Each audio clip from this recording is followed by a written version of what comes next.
Alright guys, welcome to Rusty Duck Garage. Hey, today we're going to talk about the 1981 Dodge D150 pickup that George Sample of Salem, Oregon purchased brand new June 6, 1981 in Newberg, Oregon from Myers Brothers Chrysler, Plymouth. When George passed away, he left the truck to his two boys. His boy Greg gave his share to his brother, and his brother took the pickup and fixed it up into the pickup that it is today. He later passed away, leaving the truck to his wife. His wife asked Greg to sell the pickup, and that's how I acquired it. Greg had a lot of the original documentation that came with the pickup, including this original build sheet. And as you can see here, along with the standard equipment, this truck included a anti-spin differential, a 318 cubic inch engine, auto trans, tinted glass, rear sliding window, 30-gallon tank, 294 rear axle ratio, which happens to be a 9 1/4. It also came with a full set of gauges, automatic speed control, AM/FM radio, and a wood grain steering wheel. When Greg's dad bought the truck new, I believe he commuted from Salem to Newberg with the truck, put about 112,000 miles, something like that on it. And his brother added another 25,000 miles on it after he did all of the modifications to it. What I thought was kind of interesting here on the original invoice is on all the options, the option codes there, they were all handwritten in, including the price. It would seem to me that would leave some room for error, although I did not find any mistakes on this one. As you can see here, the base price on this truck was $6,168, and with all the options, it was $8,782. I was very surprised. I thought that was a lot of money for a 1981 little short bed pickup. It was pretty loaded for a short bed pickup. Most of those trucks were pretty base models, especially in the Dodges.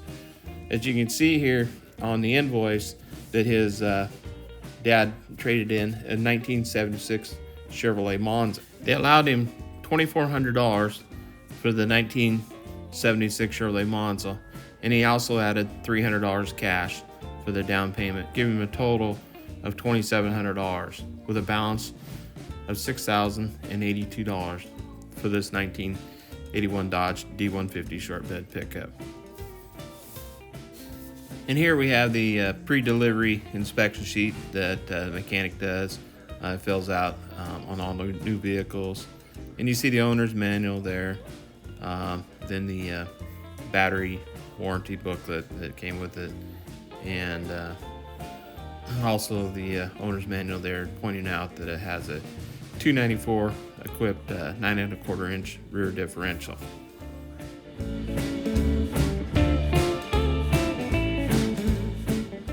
Greg tells me that the little 318 engine has forged pistons in it, an extensive amount of head port work that his brother had spent hundreds of hours doing.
It came with a real nice sliding bed cover that was installed, and his brother had also installed wheel studs on all four wheels for drag racing.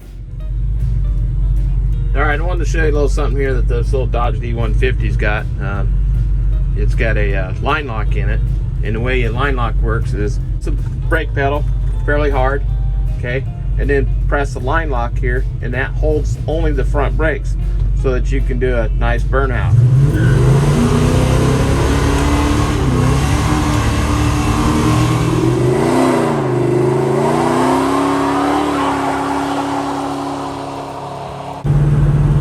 Okay, this truck has the gear benders overdrive. And down on the floor is a dimmer switch, an old dimmer switch that we push to shift it into overdrive. You'll see the tack here change. See the RPM came up about 500. We'll go along here, and I'm going to go ahead and hit the old dimmer switch here and shift it. And it really, it's only about 500 RPM, but it really calms the motor down. It really makes you feel like it's not screaming anymore. It's just enough. So you're running about 2,500 at 60 miles an hour, which is just fine. I can cruise this anywhere at that speed. So pretty cool here. Just left North Palm Speed out there, talking to Charlie Haskell and the guys out there working on Model A's and whatnot, and heading into Dayton, Oregon here. And you can see here at about 60 miles an hour, all the gauges look happy there. Charging 14 volts. Had the charging system quit working the other day. Swapped out a voltage regulator. It was like $17. This thing has a fuel cell in the back, so we got a half tank of premium in this car right now. The water temp's running about 180, 185 there. Oil pressure about 55 there. So everything seems real happy at the moment there. We're getting a little bit of noise that I think is the bolts on the torque converter possibly coming loose. So that's where I'm headed, is to put it up on a rack over at a friend of mine's and see if those bolts are indeed loose. Because we're getting a little rattle at idle, and it certainly sounds like it's coming from that torque converter area.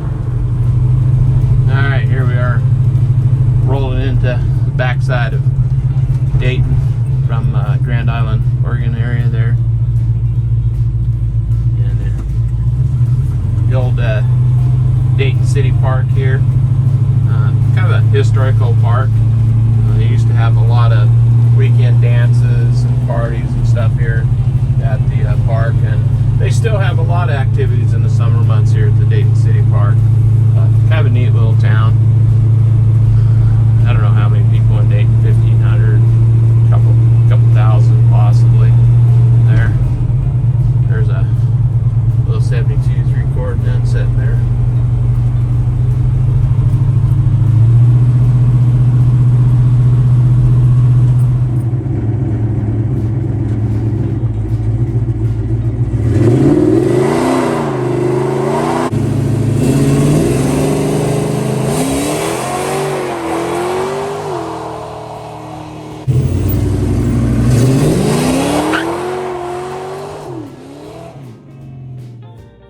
And we'll catch you next time at Rusty Duck Garage.